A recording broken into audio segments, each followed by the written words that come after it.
The Star Wars universe generally wasn't all that big on ethics. Some of the worst things you could imagine, from slavery to genocide, were commonplace, and even the Jedi, the most morally upright faction in Star Wars, made use of a slave army at one point. If, from that description, you expect that war crimes were commonplace in the Star Wars universe, you would be absolutely correct. But that begs a question. Did people in the Star Wars universe even have a concept of war crimes? And if so, what constituted a war crime? Was there some sort of space Geneva Convention? If so, who was the biggest war criminal in galactic history? We'll be answering all of those questions today.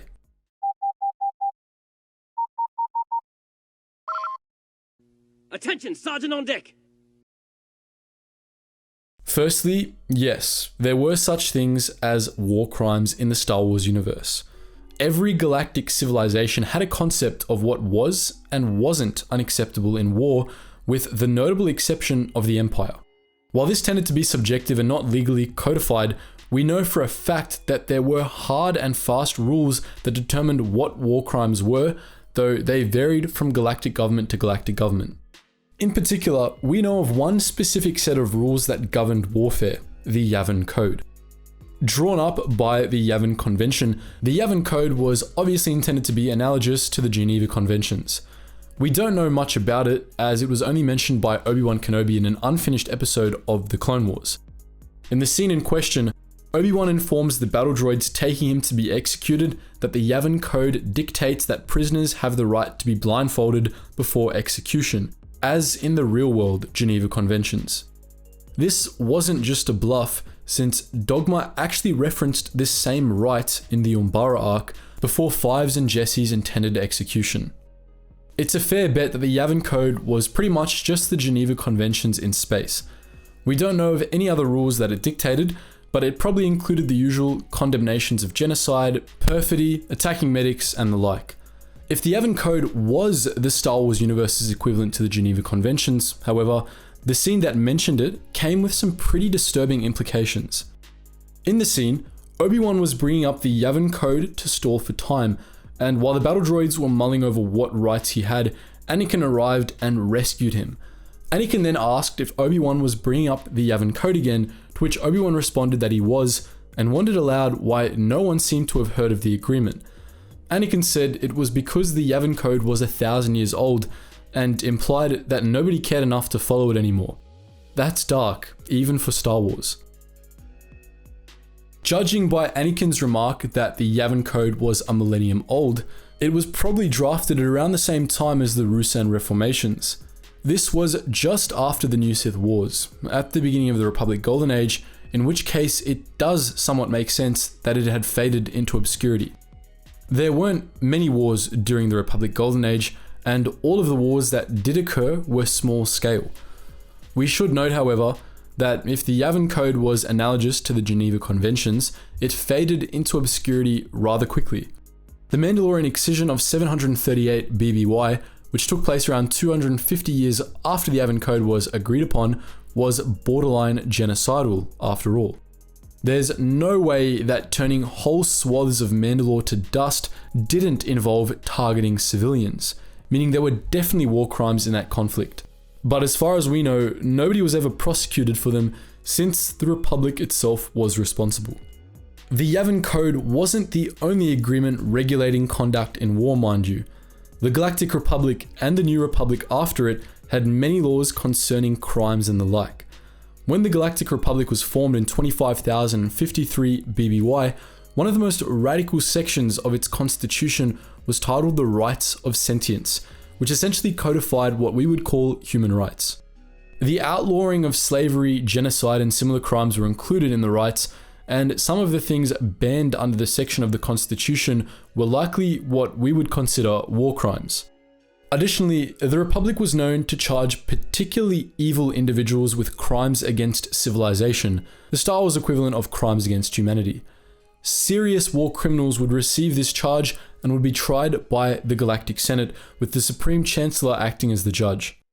During the Great Sith War, Ulic Qel-Droma was charged with crimes against civilization for his role in leading an assault on Coruscant, though his trial was interrupted by the surprise appearance of Exar Kun.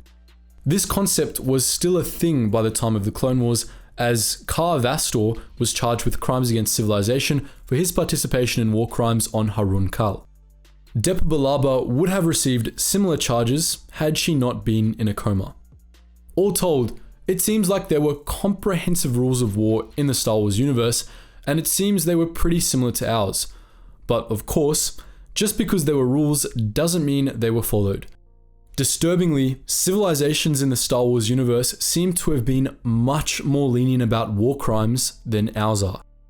The supposed good guys in many Star Wars stories have been known to violate the Yvan Code almost casually, and as far as we know, they were never punished for any of it. The Republic, in particular, seems to have seen war crimes as a much more partisan affair than they really were, letting loyalists off the hook for war crimes committed against Sith and Separatists alike. Two prominent examples of Republic war criminals were Anakin Skywalker and Obi-Wan Kenobi. You might be a bit surprised to hear this, but there was one big war crime they committed on the regular: perfidy, otherwise known as a false surrender. Obi-Wan committed this war crime in the Battle of Christosis, using it as a ploy to capture Worm Loathsome. How uncivilized. But Skywalker was quite fond of it as well. He committed perfidy in the Battle of Ryloth when he surrendered the Republic Star Destroyer Defender to Captain Ma Tuk and then used it to ram the Nemoidians' battleship.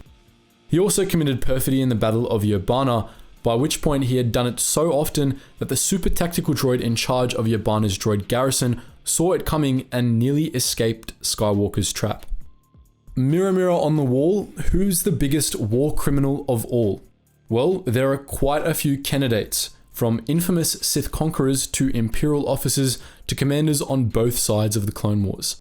Potential candidates include Exar Kun, the Sith Lord responsible for the destruction of the Kron Cluster, Darth Malak, at whose command Telos IV and Taris burned, and countless Imperial figureheads, from Darth Vader to Grand Moff Tarkin. Though the likes of Anakin Skywalker and Obi-Wan Kenobi were known to commit war crimes on the regular, they didn't rank anywhere near the top, as their war crimes were mostly small scale, with few civilian casualties.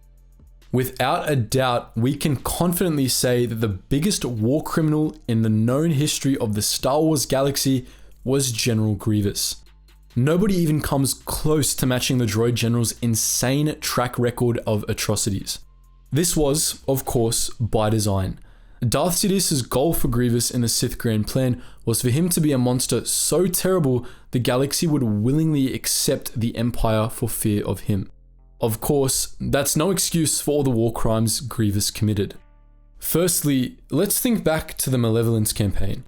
Despite having been given command of a battleship that could wipe out entire Republic fleets, Grievous chose to use his superweapon to target medical transports and the Khalida Shoals Medical Center. Attacking medical personnel and convoys of wounded is one of the worst war crimes on the books, but Grievous not only did it whenever he had the opportunity, but laughed as he did so too. That's the least of Grievous's war crimes, however. He was also responsible for multiple genocides, the likes of which were rarely seen even in the Star Wars universe. Early in the Clone Wars, Grievous personally commanded the annihilation of multiple Yamrai colony worlds as vengeance for what the insectoids had done to his people. During Operation Dirge's Lance, he ordered an hour-long orbital bombardment of the planet Humbarine that turned the entire surface of the planet to molten slag. Humbarine was a city planet with a population of at least 500 billion, and virtually all of those people were outright murdered by Grievous to make a point. Also, during Operation Dirge's Lance, Grievous deliberately orchestrated an outbreak of brain rot plague on Lodorvia, resulting in the death of almost every single human in the entire Weemel sector. Not even Separatist worlds were safe from Grievous's savagery. When the Separatist population of Vidav began losing its fight against the Republic during the Outer Rim sieges, Grievous ordered the entire planet destroyed to prevent the Republic from capturing it. There's more to Grievous's list of crimes, of course, but you get the picture. No one could match his grim track record. So that's our look at the war crimes in the Star Wars universe. But what do you think? Are there other war criminals you'd like us to take a look at? Feel free to post your thoughts in the comment section below. As always, guys, thank you so much for watching, and I hope to see you in the next video.